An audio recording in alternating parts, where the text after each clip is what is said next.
Rupert Sanders holds Kristen Stewart around the waist, an intimate moment that went unnoticed at the time. Foo Fighters lead Dave Grohl is confessing to his secret family. With a brand new daughter he's welcoming to his original family. My parents were in this business when my father cheated on my mother. She had to deal with tabloids. I know how much it hurt her. People still attack John Mayer for Dear John, and that came out 30 years ago. Okay, it came out not that long ago. Honestly, it's really like she started it, and it's time for her to finish it. And I tried to talk to her about it, and she wouldn't speak to me. It's said that Jennifer Lopez and Ben Affleck are getting a divorce due to crazy demands and rules Jen has set up for Ben. She's put him on a strict diet, doesn't let him speak to women, and she wants to force him to have a baby.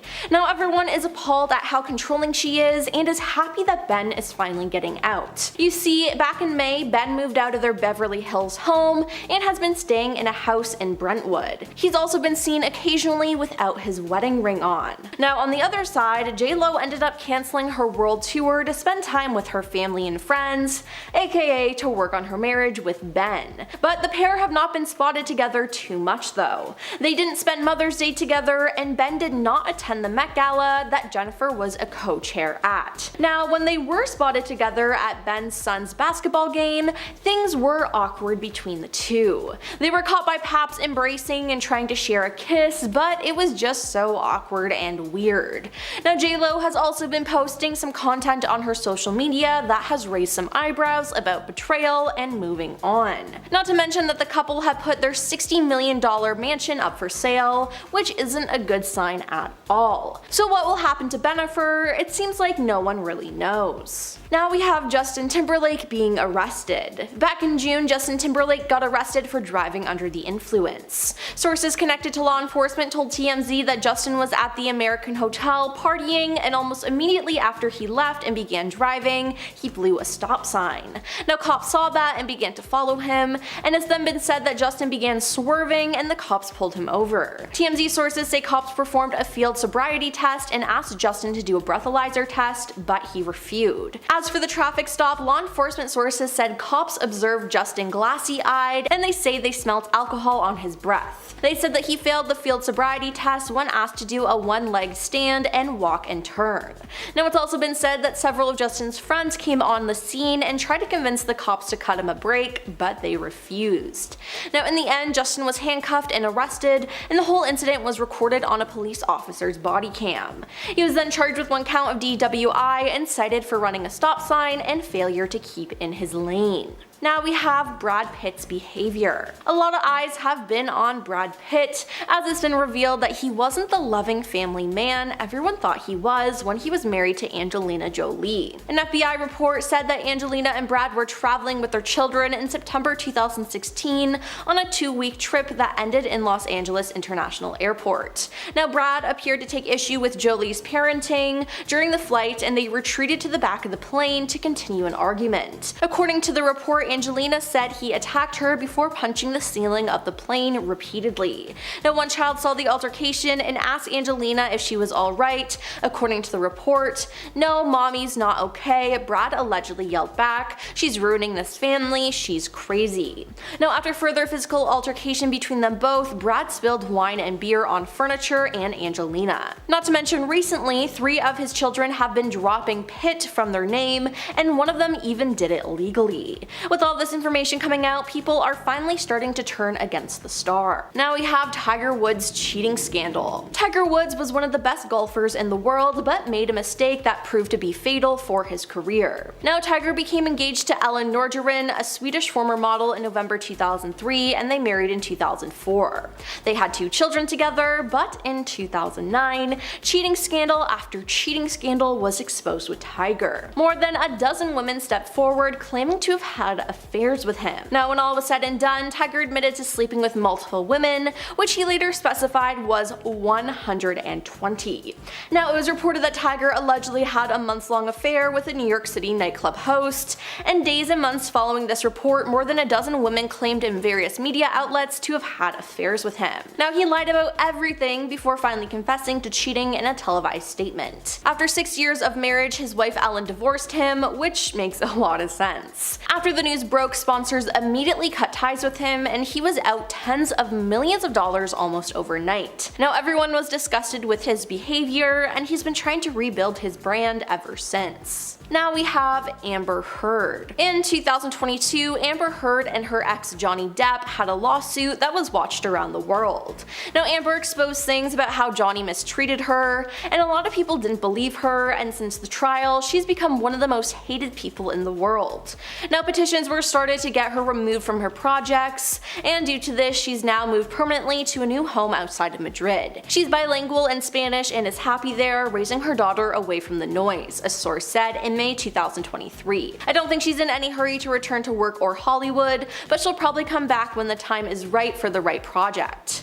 Now listen, I don't blame her for moving somewhere else. The trial was covered heavily, and she was made aware that pretty much all of the internet hated her, and after going through something as traumatic as that, it doesn't surprise me that she wants to step out of the limelight. Now we'll just have to see if she ever comes back to Hollywood, or if anyone will ever want to work with her again. Now we have Meghan Markle's relationship with her father. Now Meghan Markle has been cancelled multiple times, but it mostly started when it came to her wedding and her father. Meghan's relationship with her estranged father Thomas came under intense media scrutiny as soon as she and Prince Harry announced their engagement in November 2017. In May 2018, just days before the wedding, Thomas teamed up with Jeff Rayner from the Coleman Rayner Photography Agency in Los Angeles to stage photos related to Thomas's wedding preparations. Then, after the photo mishap with her dad, it seems that Thomas made it worse when he sold a private letter Meghan wrote to him. Meghan wrote a private letter to her dad pleading with him to stop cooperating with the press. In it, Meghan said she felt absolutely blindsided by the pain her father was puppeteered into creating by the media. Now, at the end of her letter, Meghan begged Thomas to please stop lying, please stop creating so much pain, please stop exploiting my relationship with my husband, and please stop taking bait from the press. But Thomas did the exact opposite. Now, he sold this letter to the Mail on Sunday, and the site published it for the world to see even more Markle family secrets. Now we have James Corden's behavior. In 2022, James Corden was exposed for being rude and demanding at a restaurant, and he was temporarily banned from there. In an Instagram post, Keith McNally, the owner of celebrity hotspot Balthazar, explained how James had berated his employees on multiple occasions and called the TV personality a tiny cretin of a human, and detailed 2 incidents of Corden's behavior as a customer. The first account claims that the talk show host was extremely nasty in his demands of Balthazar's manager, reportedly demanding the employee to take care of his drinks so that James would not write any nasty reviews on Yelp or anything like that. Now, another alleged outburst occurred when Corden was dissatisfied with his wife's omelet, and according to the Instagram post, he began yelling like crazy to the server, "You can't do your job, you can't do your job, maybe I should go into the kitchen and cook the omelet myself." Now, after this was revealed, the post went viral, and James was forced to address the comments. James said, "The truth is, I have made a rude comment, and it was wrong, it was an unnecessary comment, it was ungracious to the server." And since then, other people have spoken out about his unacceptable behavior. And, to be honest, this doesn't surprise me, as I've always had a kind of weird feeling about him.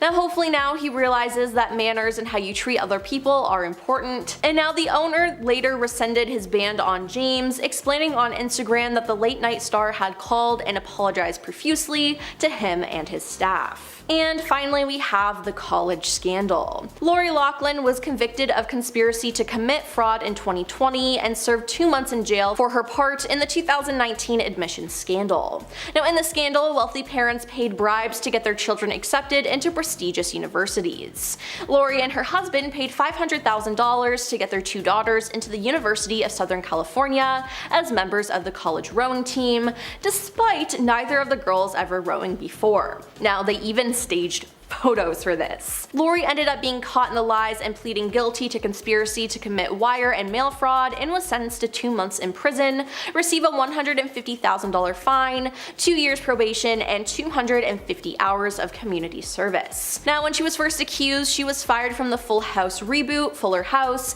as well as from One Calls the Heart. Now, Felicity Huffman was also involved in the college admissions scandal along with her husband William H. Macy.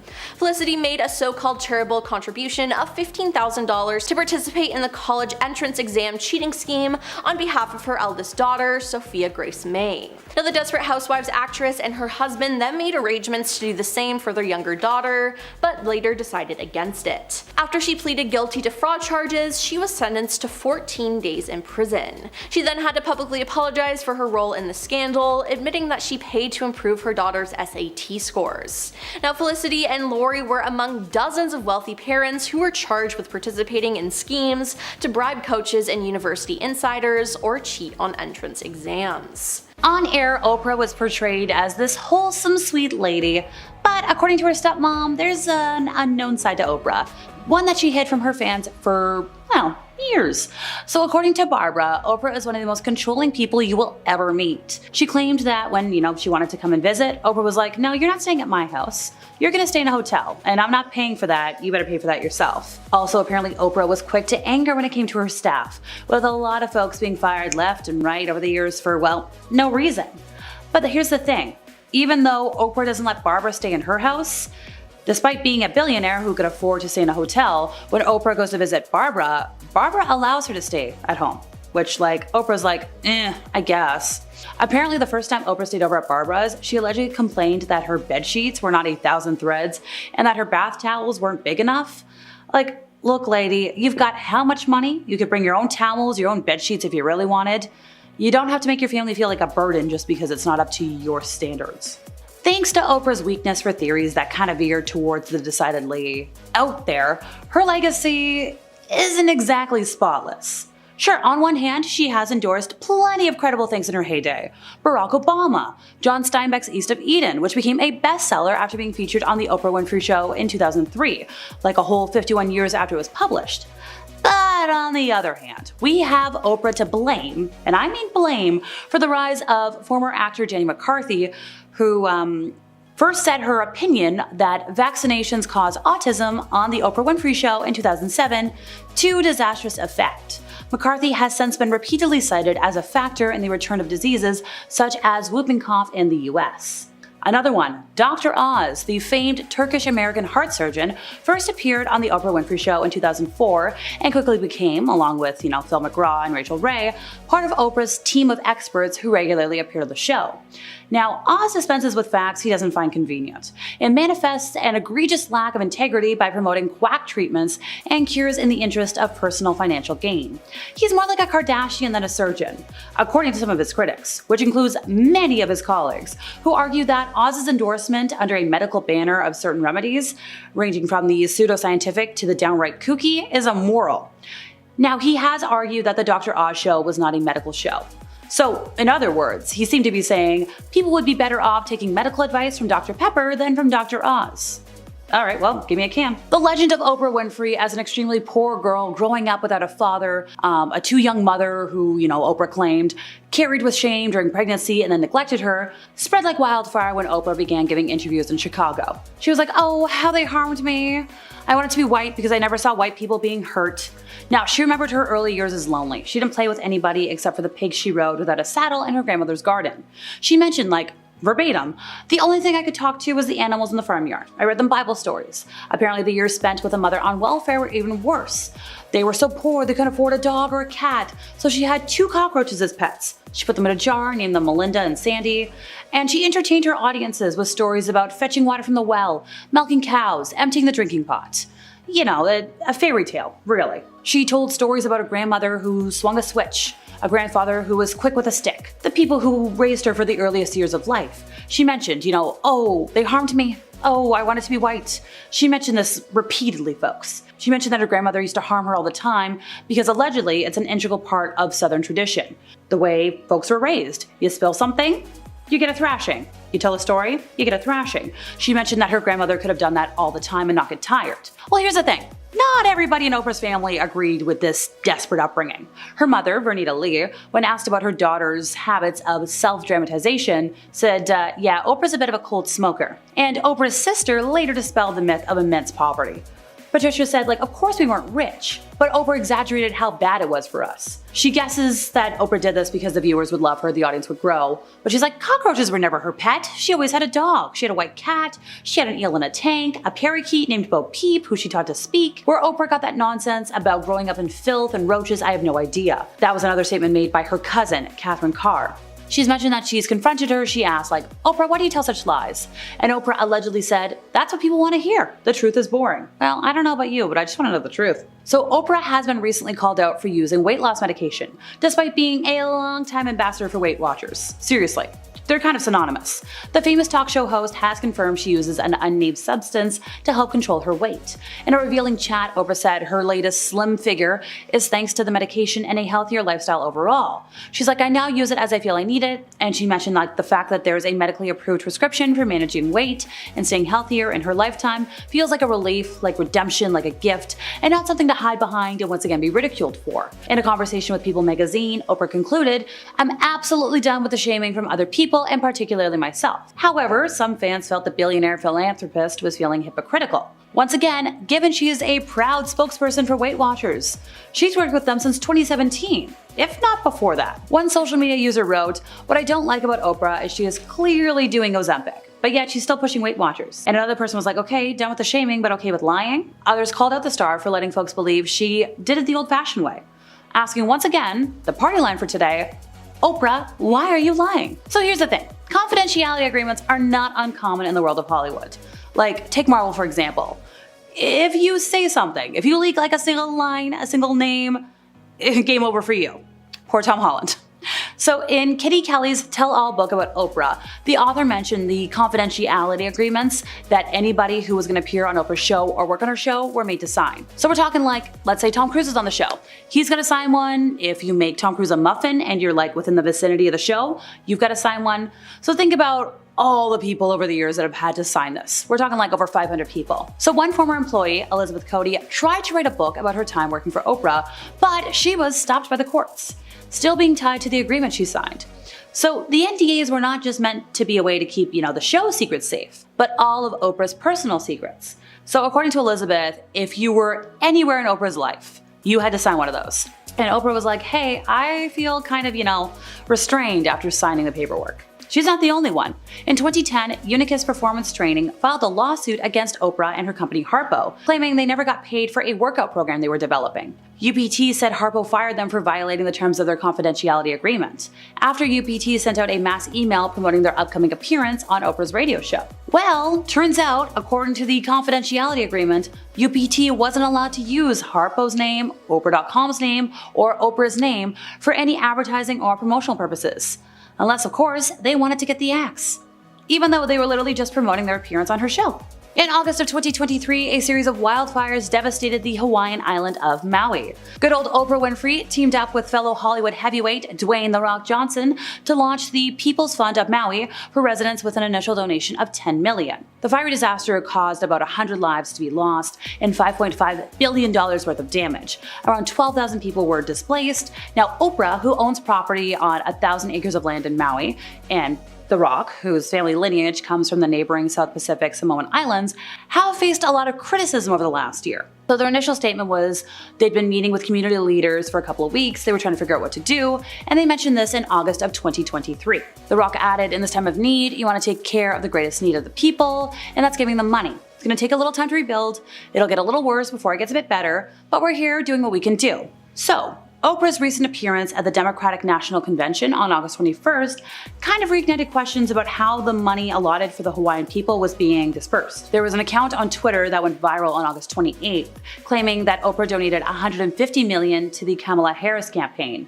And while Oprah did endorse Kamala for president, folks were like, hey, so where's all this money going? Dave Grohl, Brad Pitt, Justin Timberlake, and so many more folks really are the personification of once a cheater, always a cheater. Dave Grohl took to Instagram back in September of this year to admit to cheating on his wife and welcoming an offspring with a named woman. He said, I've recently become the father of a new daughter born outside of my marriage. I plan to be a loving and supportive parent to her. I love my wife and my family, and I'm doing everything I can to regain their trust and earn their forgiveness. Dave Grohl shares daughters, with his wife, who he married in 2003. This was quite the revelation on the internet. So Brad Pitt and Jennifer Aniston might be amicable exes now. However, there was a time when things were really ugly between the two. So Brad was accused of cheating on Jennifer with Angelina Jolie, and the rumors proved to be true when he gave an interview to an international outlet, apologizing to his ex-wife. He told Parade magazine, "I spent the 90s trying to hide out, trying to duck the full celebrity cacophony.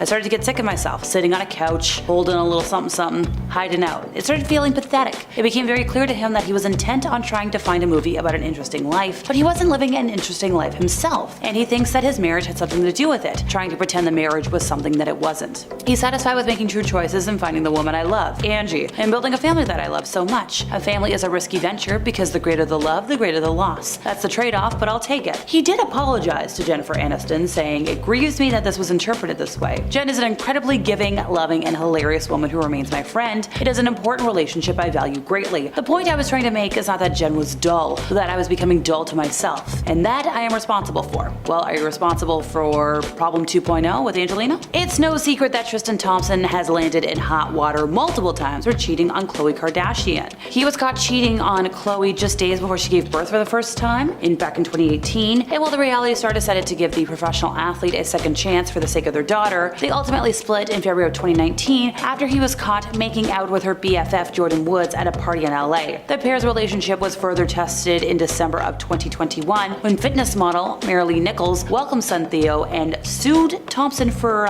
support. A paternity test later revealed that indeed he was the father. In 2022, news outlets confirmed that a surrogate was carrying their second offspring when news of the paternity scandal broke, and another insider was like, "Yeah, they haven't spoken since December outside of co-parenting matters," and they welcomed their second offspring while estranged. In July of 2012, paparazzi photos of Kristen Stewart, who was dating Twilight co-star Robert Pattinson at the time, kissing director Rupert Sanders, were published by news outlets. The actress released a statement shortly afterwards saying she was deeply sorry for the hurt and embarrassment she caused to those close to her and everyone it affected. That momentary indiscretion jeopardized the most important thing in her life, the person she loved and respected the most, Rob. I love him, I'm so sorry. In 2013, after welcoming the 4th edition of their now 5 additions to the family, it was revealed that Dean McDermott cheated on Tori Spelling in a 2-day fling. In a candid interview with ET Canada the following year, he admitted that what he did was wrong, but he was painted in an unfair light for it. He said, "When you're at the checkout and you look over and see one of those magazines and it's like, Dean McDermott's a monster," and I'm like, "No, I'm not a monster, I'm a human being and I messed up." He said he messed up and he's owning up to it and he's getting help. But to label me a monster or evil is very hurtful. Now, the duo did work through the cheating, but they called off their marriage in 2023. Jack Nicholson and Angelica Houston split in 1989 after she found out he got somebody else pregnant. Years later, the shining actor spoke about his infidelity, saying, "I was in a wonderful relationship with Angelica. It was as good as it gets. I immediately told her what was up and she made the decision for us." He recalled saying that her first response was, "You have to support this woman." Now, her second response was to come down to my job and bop the hell out of me. And he said, "She really did a number on me. Angelica can really throw a punch." In a rather gross take, Nicholson concluded, "I'm such a wag. I'm a scamp. I don't deny it. I like myself. I grew up in a beauty parlor my family ran, so I'm used to getting along with the ladies. I prefer their company for the most part. I was pampered from the very beginning." Blech. Known to be a flirt and flaunting his narcissistic being, Adam Levine was accused of cheating on his wife of 8 years, Bahati Prinsloo, with an Instagram model. Summer Stroh made a TikTok alleging that she had a year-long affair with the Maroon 5 frontman, and as she pulled up several receipts, he released a statement on his Insta story, which read, "I used poor judgment in speaking with anyone other than my wife in any kind of flirtatious manner. I did not have an affair. I crossed the line during a regrettable period of my life. In certain instances, it became inappropriate." And well, Adam's like, "No, I did not cheat. I did not cheat." 5 other women have come forward with claims of inappropriate behavior from him, so Britney Spears was completely infatuated with Justin Timberlake during the relationship from 1999 to 2002. She was so in love that she didn't want to rock the boat when she knew he was cheating on her, and she wrote as much in her memoir, The Woman in Me. She said, "Pretty soon I realized I was head over heels in love with him. So in love it was pathetic. I was so in love with Justin, just smitten. I don't know if when you're younger, love's a different thing, but what Justin and I had was special. He won't even have time to say anything or do anything for me to feel close to him." The two shared a home in Orlando and would see each other between their performance commitments. Despite the giddiness and infatuation she describes, Britney did say that there were a couple of times during the relationship when she knew Justin had cheated on her, especially because she was so infatuated and so in love, she let it go, even though the tabloids were determined to rub it in her face. Even when paparazzi had photos of Justin in a car with a certain human, she said, "I never said anything. At the time, we'd only been together for a year. There were rumors about him with various dancers and groupies. I let it all go, but clearly, he'd slept around." It was one of those things where you know, but you just don't say anything. What comes next, folks, may seem familiar if you've seen the music video for Cry Me a River. Britney fooled around with choreographer Wade Robson, who had worked with both singers, and she said, "So I did too, not a lot." One time with Wade Robson, we went out one night, we went to a Spanish bar, we danced and danced, I made out with him that night. She said she was loyal to Justin for years, only had eyes for him with that one exception, which she admitted to him. That night was chalked up to something that will happen when you are as young as you were, and the duo moved past it and stayed together. She thought they were going to be together forever. She hoped they would be. Obviously, history has shown that forever didn't come true, but Britney didn't see the eventual text message breakup coming. She said that when Justin first started making his solo album, he was getting very standoffish with her, and she thinks that's because he decided to use her as ammunition for the record, and so it made it awkward for him to be around her, staring at him with all that affection and devotion. She saw the breakup message while filming the music video for Overprotected, the remix, which, oh, such a good video, and then went back to work. She said, "I had to go back out and dance." For as much as Justin hurt her, there was a huge foundation of love, and she said when he left her, she was devastated. She said she could barely speak for months. When anybody asked about him, all she could do was cry. She doesn't know if she was clinically in shock, but she felt that way. She talked about how his family had been the only real loving family she had. Okay, my cruel intention loving heart shattered when I found out Ryan Philippe had cheated on Reese Witherspoon, because she deserves better. The relationship ended in 2007 after she confronted him about being unfaithful after reading text messages between him and his co-star Abby Cornish. Having said that, Ryan Philippe pointed out in a 2008 interview that the scrutiny that Abby faced was uncalled for, which that's fair. He said it was unfair for her to be called the name she was because, well, it wasn't about that. I don't think an outside person can ever cause a divorce. He said he had difficulties in his relationship and marriage long before he ever met her. Ben didn't want his love letters to Jennifer being made public in her new film, but insiders have claimed it wasn't because he had kept them a secret from his ex-wife, because Jennifer Garner's fans were kind of outraged after Ben Affleck revealed that he clung on to his correspondence with J.Lo during his 13-year marriage, and then had those letters and emails bound into a book to gift to Jenny from the Block when they reunited in 2021. But insiders have quashed any notion that the admission shocked Garner. Apparently she was happy for Ben Affleck and J.Lo. She's friends with them, and she's also at peace in her current relationship. But Ben, on the other hand, would love for the outside world not to know about his love letters. Sure, he's a romantic, but you know, he's still a private kind of guy. He keeps his memories, whether it is from the movies he worked on or family, relationship moments. He always has what common folks call receipts. But then at the end of the day, nobody was surprised by J.Lo making things public because J.Lo wanted everybody to know about it. She was like, "Oh, this is our inspiration." Ben didn't know that she actually brought those into the studio until she told the world. According to several of J.Lo's former staff members, Jennifer earned herself the nickname Paylo because she paid her staff around 50% less than they could make elsewhere. And this rumor's been going on for years, so it's pretty much fact at this point. We're talking like 2003, which is like 20 plus years ago. J.Lo was spotted in Vegas with Ben Affleck when they were first dating. Right now we're in round 3, 2, depends on where you are on the timeline. The pair had a big win. Ben decided to drop $2,000 to the dealer, but before the dealer could actually take his well-earned reward, J.Lo snatched up the cash, swapped it for $200. Now, people are like, okay, does she have a reason for paying her staff so little? She's like, yeah, I had to work hard to make my money, so like everybody else should. And like, I'm sorry, that's just embarrassing. If you had to work hard to earn what you earned, you should want to try and make it easier for others because you know how hard it is. It's just a really entitled point of view, and it's gross. Now, if you didn't know, earlier this year, J.Lo released her documentary on Prime. It's This Is Me Now, a love story. Gave you behind-the-scenes look into her album, This Is Me Now. If I'm sounding redundant, just you wait. The movie was called The Greatest Love Story Never Told. Until it was told, and now it's over.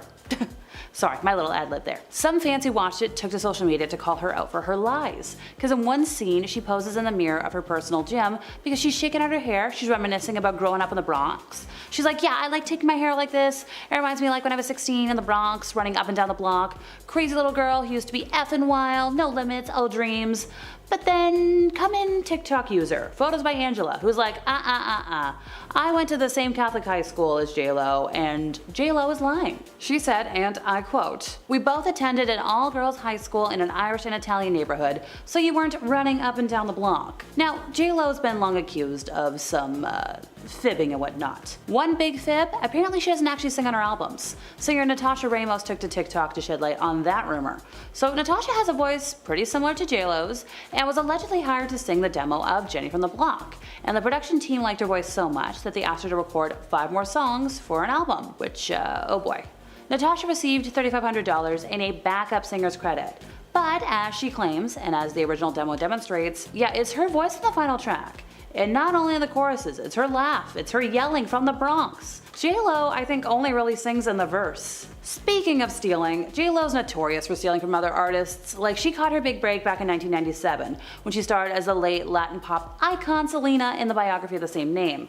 And after that film, J-Lo ventured into music. Her demo was picked up by music exec Tommy Mottola and Sony Music, and she dropped her debut album in summer of 1999. And one big hit from that album was If You Had My Love. You know it, you love it, we've all heard it.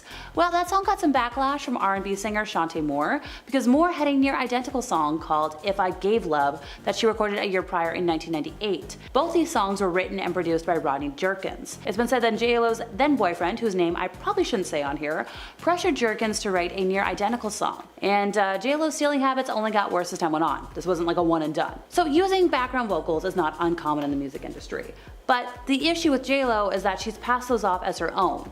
Songs like Play and the I'm Real remix feature prominent reference track vocals from Christina Milian. Ashanti, J-Lo and Ja Rule's music video for I'm in Real remix. Yeah, J-Lo used Ashanti's reference track vocals on the song and passed them off as her own. Yeah, instead of J-Lo re-recording the song, which is kind of what's normal in the industry, she left the demo vocals on the song and failed to credit anybody else. If I was to list everybody she's like stolen from over the years or attempted to steal from, we'd be here all day. But let's look at some notable names. Usher, Mariah Carey, Brandy Norwood.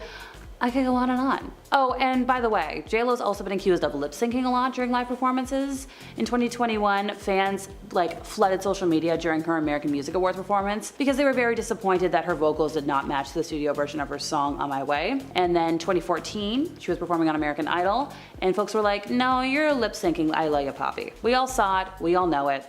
Not the right move. So in 2002, J-Lo starred in the romantic comedy Made in Manhattan. And she went all over the world promoting this, and when she landed in London, people were talking. They weren't talking about the movie though, they were talking about her demands. Because, well, she was there and, hanging out. She had a very interesting encounter with hotel staff. She was staying at the Metropolitan Hotel, and this is where the early signs of J-Lo being a career diva began to show. The hotel staff was astounded by her extravagant demands, because apparently it was reaching levels they'd never seen before. She was like, I need thousands of pounds of lemon-scented candles. And also, if I'm even gonna go like a block around the corner, I need a limo.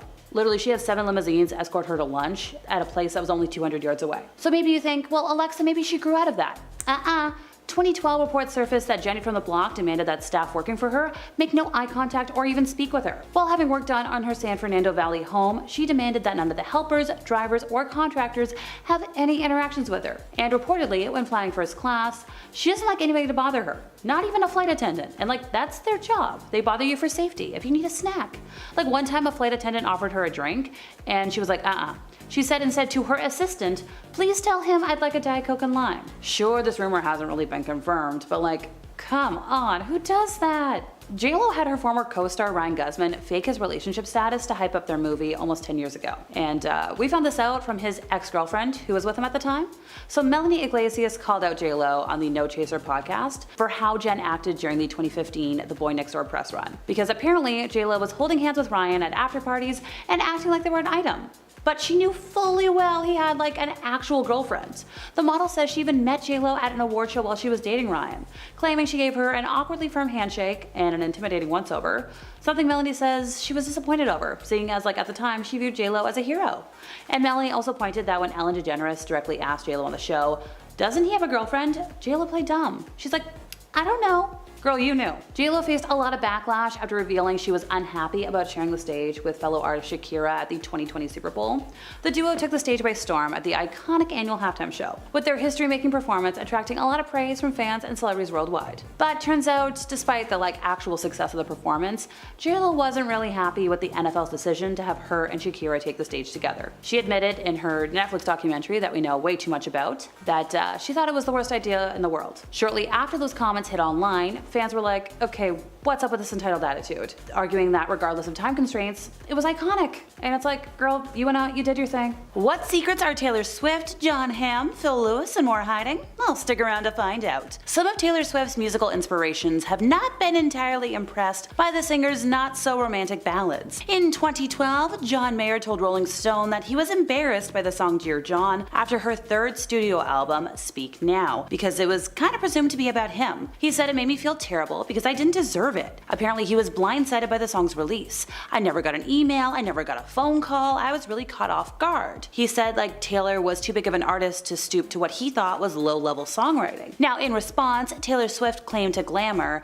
that he wasn't the track's inspiration. She's like, how presumptuous, I never disclose who my songs are about, but he's not alone in his gripes. In an interview on the Ellen DeGeneres show, Taylor revealed that her song Forever and Always was written with Joe Jonas in mind, and apparently Joe had like called off the relationship over a brief phone call. Well, Joe took to MySpace to address his split, being like, for those who express concern over the 27-second phone call, I called to discuss feelings with the other person. Those feelings were obviously not well received. I did not end the conversation, someone else did. Phone calls can last only as long as the person on the other end of the line is willing to talk. Well, in the summer of 2012, Taylor Swift made headlines once again for a reported whirlwind romance with Connor Kennedy, son of Robert F. Kennedy Jr. Speaking to ABC News in October of that year, Taylor didn't want to comment on the relationship because she doesn't talk about her personal life in that great detail. She said, I feel like you can share enough of your life in your music to still let people know what you're going through and how you feel, and still with all the connection. Well, the bone of contention wasn't just the 4-year age difference between the then couple, but the fact that the duo was first spotted getting cozy only a week after Kennedy had become legal. So when asked if Taylor kidnapped Kennedy by flying him out to Nashville privately, she was like, how did I kidnap him? You can't kidnap a grown man. These are serious accusations. Well, apparently, Taylor had been studying the Kennedy family prior to the relationship. Folks had a lot to say when she bought a $4.9 million beach house near the Kennedy estate in Cape Cod, allegedly just to be close to the family. And after the couple broke up, she sold the place. So when Taylor and Connor were dating, she was also accused of crashing a family wedding with him against the bride's wishes. Connor's cousin, Kyle Kennedy, was tying the knot with Liam Kerr, and Mother Victoria was like, I didn't want Taylor in attendance. She told news outlets that apparently the couple texted her an hour before the wedding and was like, hey, can we come? And she responded with a very clear, please do not come, and they arrived anyways. According to Victoria's account of the events, she graciously let Swift know her name, showed her the door afterwards. But Taylor apparently paid her no mind. Victoria said, it was like talking to a ghost. She looked right past me. Jon Hamm, star of Mad Men, took part in a violent university hazing in 1990 at the University of Texas that led to criminal charges, at least according to court and school records. The incredible actor had not been previously publicly linked to a lawsuit filed by a member of a fraternal social organization who said he was severely harmed, dragged with a hammer, and had his pants lit on fire. In the 1991 lawsuit, the inductees said Hamm participated till the very end. Criminal records show that, well, he was charged with hazing and received probation, and a separate charge of harm was dismissed. That chapter of the fraternity, by the way, was permanently disbanded. A rep for Jon Hamm didn't comment on the incident when it was brought to light in 2015, and the star himself didn't give much of a comment to Esquire in a later interview. In addition to his hit piece comment, he was like bristling at the topic, and when he finally addressed it, he downplayed it as sensationalized. He literally said, I wouldn't say it's accurate, everything about that is sensationalized. I was accused of these things I don't do, it's so hard to get into it. I don't want to give it any more breath. It was a bummer of a thing that happened. I was essentially acquitted. I wasn't convicted of anything. I was caught up in a big situation, stupid situation, and it's an effing bummer. I moved on from it. So sure, none of the records were sealed. John wasn't famous when the incident happened, and his connection to the case didn't come to light until magazines reported on it. But the internet had opinions about how he talked about it, with one user on Twitter saying, Jon Hamm addressing his hazing scandal in this profile is a great example of how not to sound sorry about hooking the claw end of a hammer underneath a freshman's you-know-what. Somebody else said, men like Jon Hamm were dangerous to be around on a college campus. Because if they thought hazing was okay, you can better believe they thought worse things were no big thing. Good men don't haze people. Men who do were trash. and that was according to Shades of Limelight. Fun fact, folks, there are more connections with mainstream Hollywood and the adult industry than you might think. Some major players such as Sylvester Stallone, Wes Craven, and Men in Black director Barry Sonnenfeld cut their teeth in the genre. It was also commonplace for many behind the camera to work interchangeably between the two worlds, sometimes using pseudonyms. So for example, cinematographer Wow Fernandez used names like Harry Flex for his adult film work, but he went under his real name for mainstream movies like Invasion USA, Friday the 13th, Final Chapter. In the early 1930s and then again in the 1940s, Joan Crawford was one of the most bankable stars in Hollywood. But before her star took off, there was a bit of a scandal that almost stopped everything. In 1923, a year before she first appeared on Broadway, Crawford reportedly starred in a movie called The Casting Couch. Now that name should give everything away, but in case you're a little bit lost, it was essentially an adult film. Crawford, trying to make ends meet and get her name out there, apparently starred in many adult movies around that time. Now she repeatedly denied her involvement, but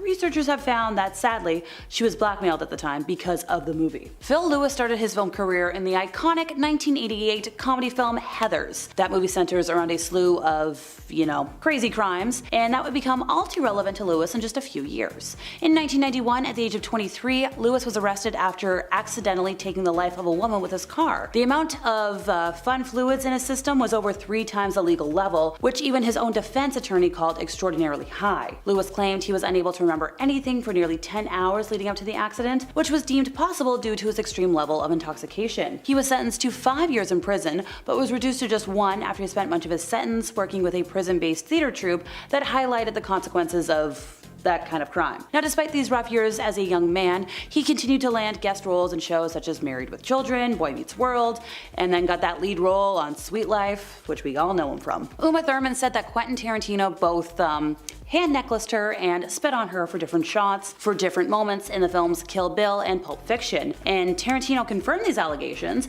but defended the reasoning behind them. Now, Thurman has said that Tarantino also pushed her into doing a dangerous stunt that ended in a serious car accident, and these are all things that I think should be talked about more. Tippi Hedren was Alfred Hitchcock's most iconic leading lady. Under his direction, she went from being a model to a respected actress, but unfortunately he wanted a little more than to just direct her on screen. He was reportedly quite obsessed with her and made a number of unwanted advances, which she rejected. She said, "He stared at me and simply said, as if it was the most natural thing in the world, that from that time on, he expected her to make herself available and accessible to him, however and whenever and wherever he wanted." Now, when Tippi tried to get out of her contract with him, he threatened to ruin her career, and then he followed through on his threat. Because he had her under contract, he was able to keep her on the payroll without actually employing her. He made sure to turn down any film offers that came in from any studios. Looking back, she has a pretty good attitude about the situation, saying he ruined my career but didn't ruin my life. That time when my life was over, and I still admire the man for who he was, but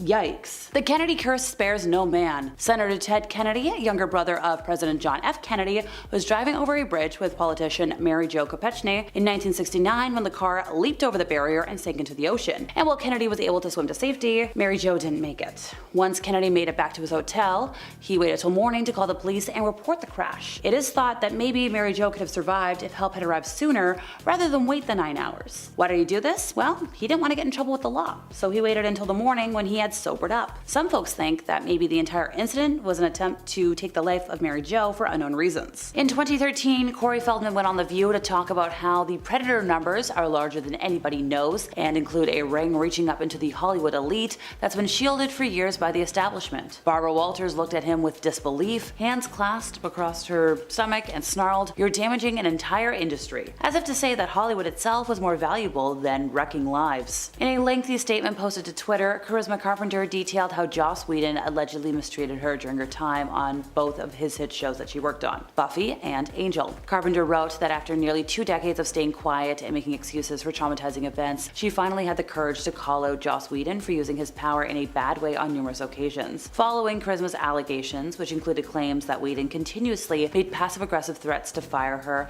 called her fat when she was 4 months pregnant, pitted cast members against one another, and unceremoniously fired her after accusing her of sabotaging the show. Several of her Buffy and Angel castmates shared their thoughts on the situation and messages of support. Sarah Michelle Gellar, who played Buffy on Buffy, said that while I am proud to have my name associated with Buffy Summers, I don't want to be forever associated with the name Joss Whedon. I stand with all survivors and am proud of them for speaking out. James Marsters, who played Spike, mentioned that while he will always be honored to have played the character, the Buffy set was not without challenges. He does not support harm of any kind, and he was heartbroken to learn of the experiences of some of the cast. He sent his love and support to everybody. So there was a lot of suspicions about the casting couch as a term used to characterize stars who are handed roles in exchange for favors long before the Harvey story broke. Megan Fox was one who spoke out. She spoke with GQ and laid out the cold hard facts, putting the rumors to rest. The actress stated that she would be honored to meet Hollywood legends and that she would be overjoyed by prospects, and then when she arrived, she would find out that meetings would be just a ruse. Many males in the profession were able to get away with sleeping with a lot of women,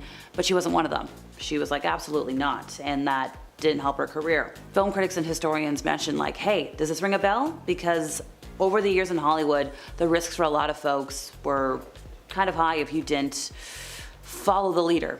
Fall in line. Vanessa Marquez had a recurring role on the hospital drama ER during the 90s, playing nurse Wendy Goldman, and alleged that George Clooney helped blacklist her after she spoke up about the harassment that was occurring on the set of the hit show. Now, Clooney has since denied the allegations, saying he had nothing to do with casting, he was an actor and only an actor. If she was told he was involved in any decision about her career, then she was lied to. The fact that he couldn't affect her career is only surpassed by the fact that he wouldn't have. Now, following her stint on ER, Vanessa hasn't really had a lot of work.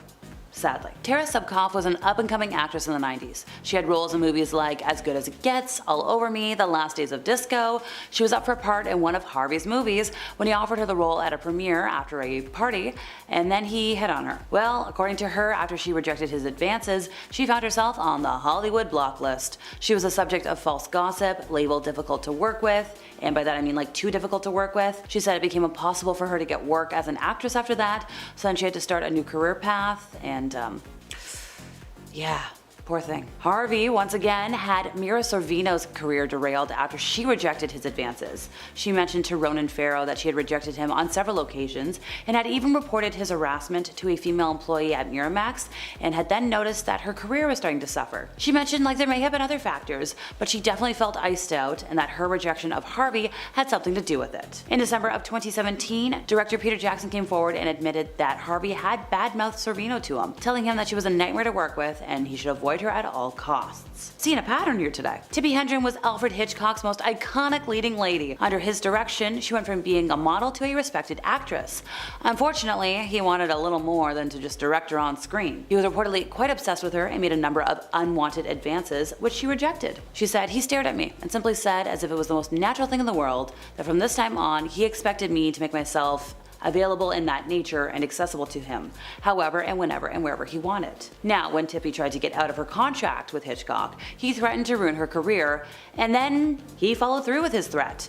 Because he had her under contract, he was able to keep her on the payroll without actually employing her. He made sure to turn down any film offers that came in from other studios. Now, looking back at it, she actually has a pretty good attitude with the situation. She mentioned that he ruined her career, but he didn't ruin her life. That time of her life was over. She still admires him for his work, but not as a person. After Clint Eastwood dumped Sandra Locke back in 1989, she found herself blacklisted by all of Hollywood's major studios, and this lasted for like a decade. Before the breakup, she had quite the career. She had an Oscar nomination under her belt, she had starred in 6 films of his, she was a budding director, but her breakup with the legendary director was very messy. She arrived home one day to find that he had changed the locks on their shared home and had put her stuff in storage. In response, she filed a palimony suit against him. In 1990, they were able to reach an agreement. Eastwood actually set up a development/directing pact for her at Warner Brothers in exchange for her dropping the suit. But 5 years later, they're back in court. She alleged that he had compensated Warner Brothers to keep her out of work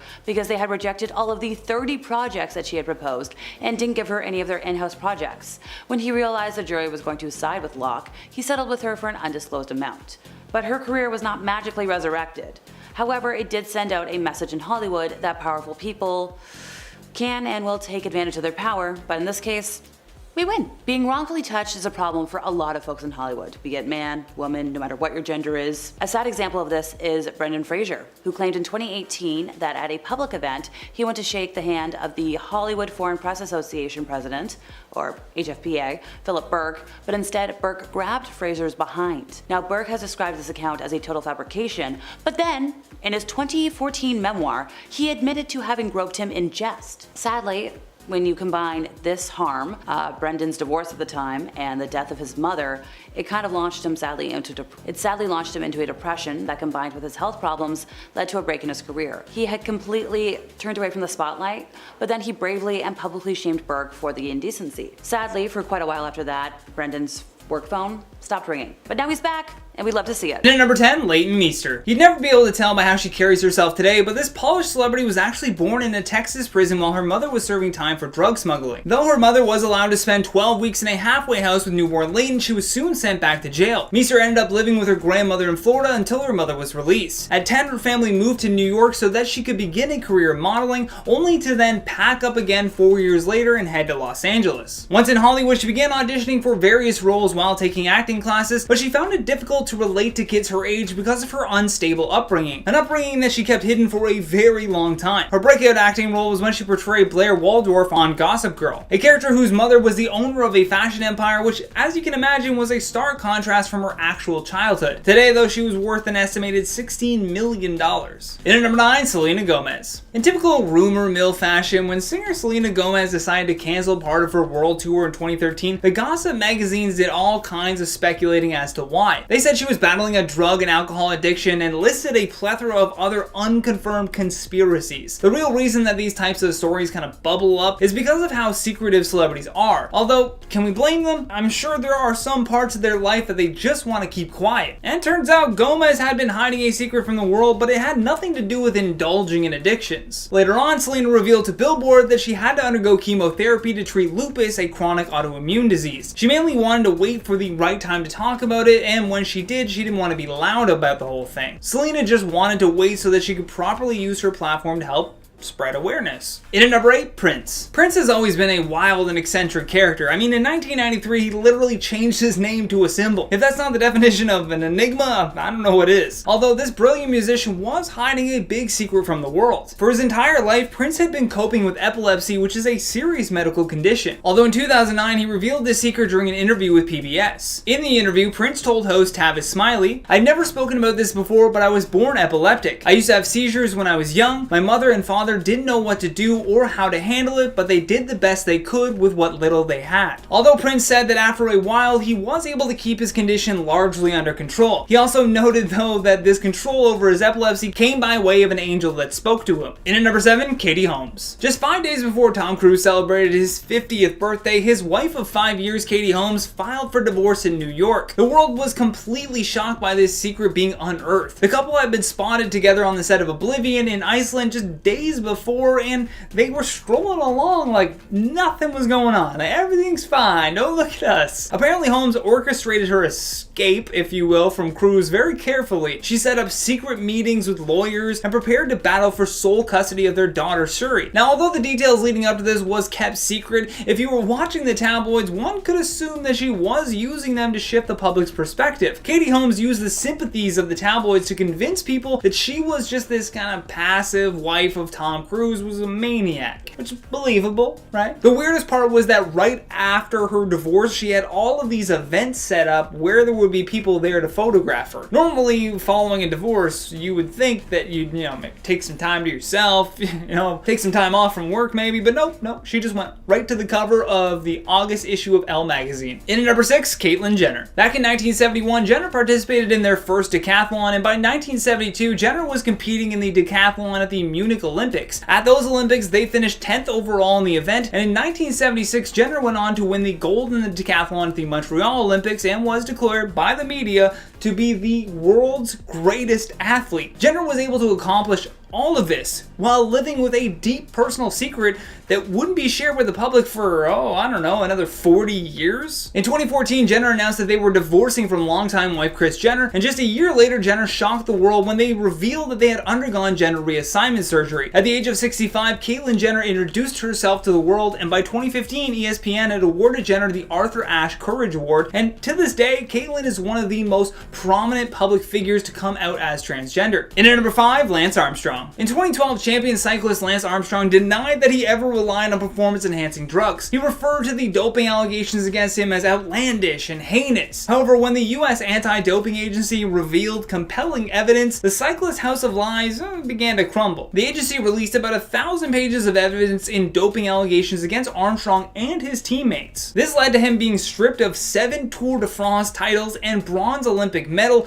plus his secret forced him to step down as chairman of the Livestrong Foundation. Armstrong would later give a detailed account of his doping to Oprah Winfrey in 2013.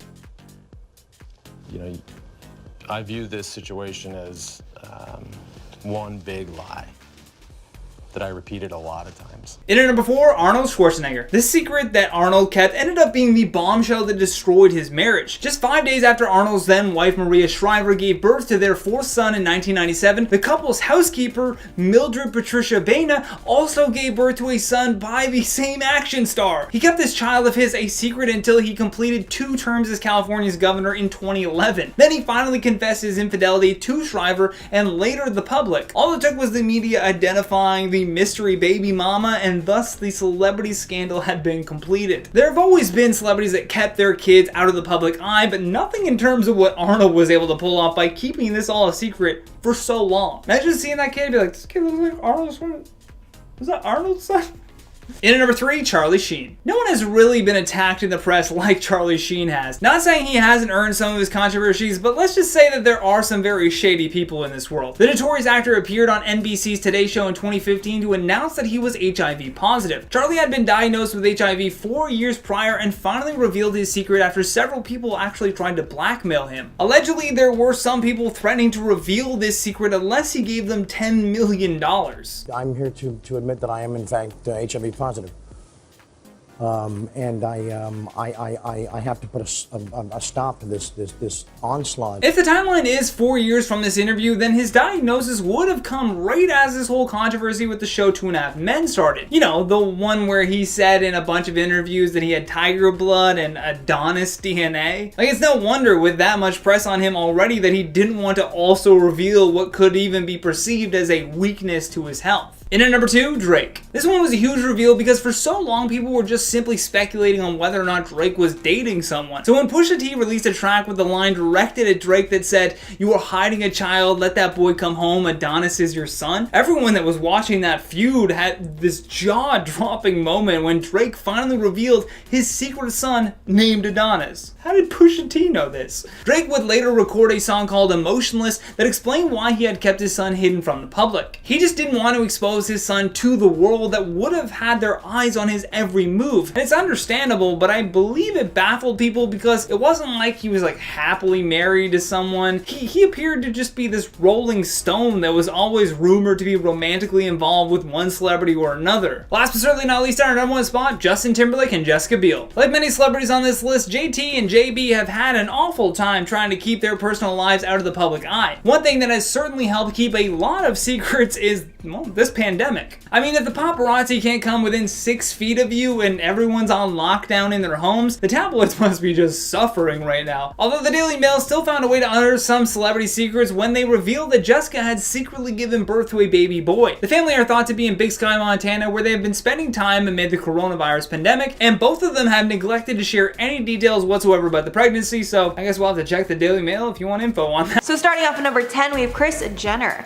Kris Jenner revealed one of her most regretful secrets in her memoir, Kris Jenner and All Things Kardashian. In the book, she gave details on her affair with Todd Waterman that happened while she was still married to Rob Kardashian. She wrote in her memoir, quote, "We had sex everywhere, all the time. Out of control, crazy, dangerous, wild sex." She admitted to doing it in cars, on the tennis court, in the pool house, and even the garage. Jenner opened up in interviews later that she thinks it was her age that caused her to make the mistake. Since she met Rob at the age of 18, then married him at 22, She was getting bored of their marriage after 10 years of being together, and when she was introduced to Todd, who was 10 years younger than her, she was smitten. Adding that people always think the grass is greener, but she deeply regrets her cheating. And at number 9, Drew Barrymore. Drew Barrymore has been opening up about her horrible childhood and all the terrible things she did when she was just a preteen. In her book, she revealed that she got into drugs when she was just 10 years old. Writing, quote, "When I was 10 and a half, I was sitting in the back seat of a car driven by a friend's mother. She started smoking pot. I wanted to try it for a long time, but I was afraid if I asked, she'd say, 'No way, Drew, you're too young.' However, she offered me some, and I said, 'Sure, I'll try it.' I was shocked. But she had that look to say, 'Isn't it cute, a little girl getting stoned?' And she also just revealed on an episode of her show with Paris Hilton that she went to behavioral schools when she was younger because she was so out of control, and she was locked in solitary many times. And at number 8, Woody Harrelson.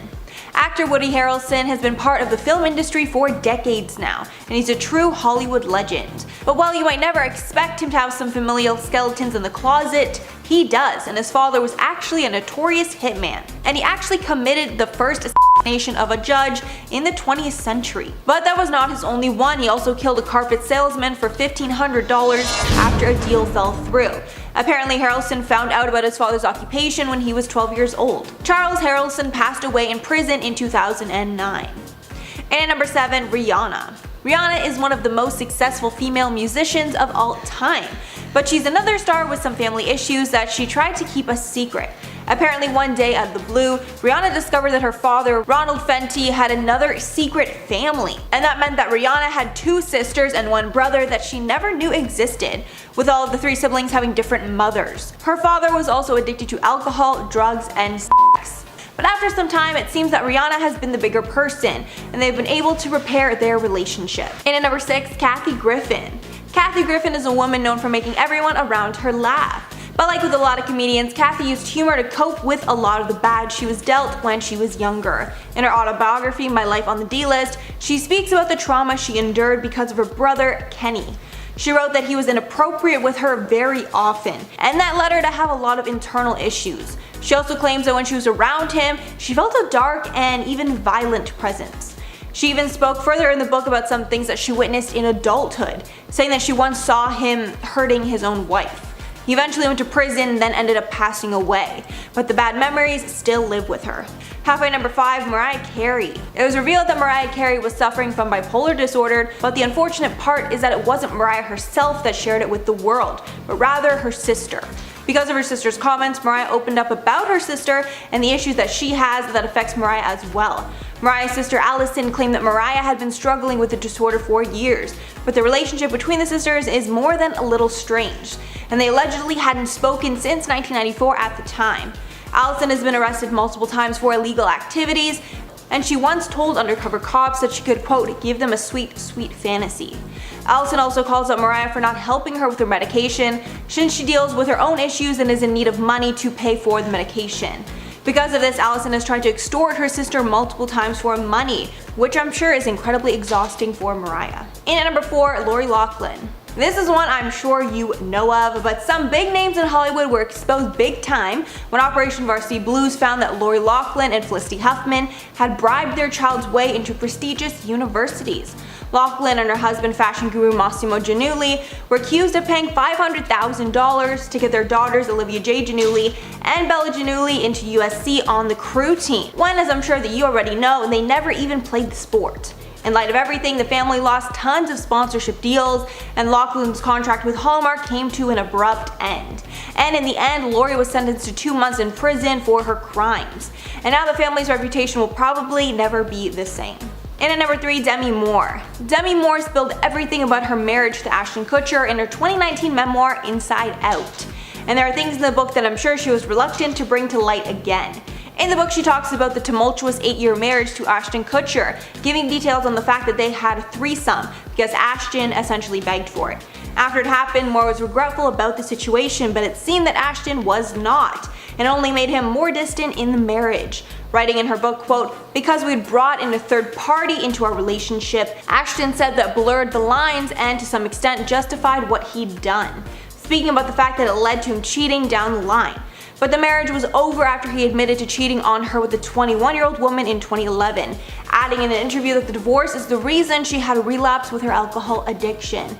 Saying in the Red Table Talk interview, quote, "The addiction was in the codependency. My addiction to action was probably almost more devastating than alcohol because it took me seriously away emotionally."